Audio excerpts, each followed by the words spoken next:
माननीय शरद पवार साहेब आणि माननीय शिवसेना पक्षप्रमुख उद्धव ठाकरे या दोन्ही पक्ष का फोडले? कारण असं आहे, त्यांना हा महाराष्ट्र लुटायचा आहे आणि आम्ही त्या लुटीला विरोध करत होतो म्हणून त्याने आपला पक्ष फोडला. आता नरेंद्र मोदी म्हणतो या वेळेला आम्ही 400 जागा जिंकणार, 400 पार.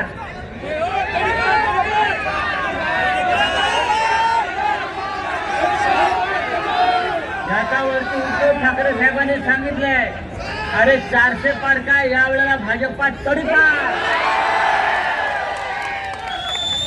जळगावच्या आणि रावेरच्या जनतेनंही तडीपारीची नोटीस इकडल्या गद्दारांना दिली पाहिजे, इकडल्या उमेदवारांना दिली पाहिजे. 400 पार. अरे तुझ्या बापाची लोकशाही आहे का?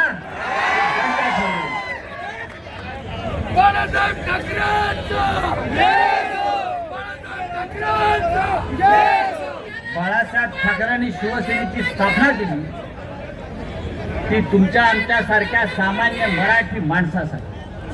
हा महाराष्ट्र टिकला पाहिजे, हा शेतकरी टिकला पाहिजे.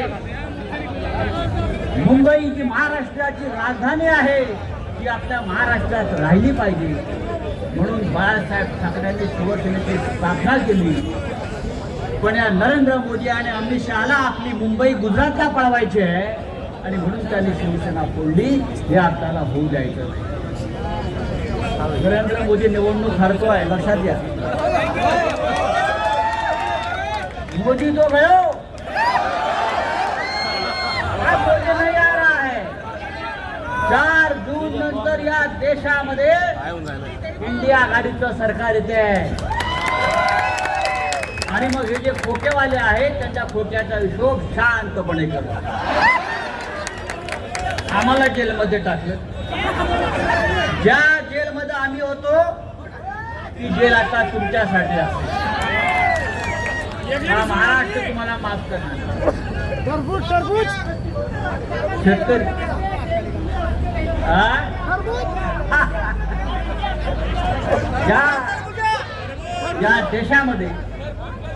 या देशामध्ये नरेंद्र मोदी गव्हर्नमेंट फिरतात, ही गॅरंटी, ती गॅरंटी, ती गॅरंटी. अरे तुझ्या निवडून येण्याची गॅरंटी नाही, तू का आम्हाला गॅरंटी?